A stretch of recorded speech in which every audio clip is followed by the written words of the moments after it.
इनकी मस्त तो देखो। एक ही मेरी छत में होगा। अंकल अंकल रुको।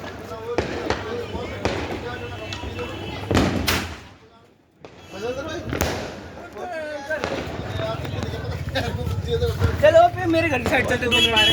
अरे स्पार्कल वाले फोटो कौन दे? एक मेरी इसको पकड़ना नहीं पड़ेगा।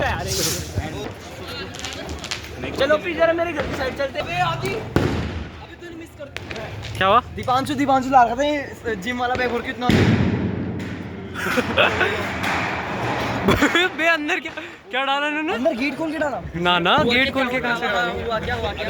अभी जिम वाला बैग नहीं था। पटाखे देखे मैंने ऐसे पूरे भर गए और कुणाल आगे वाला बैग बोलो तो पटाखे भर रहे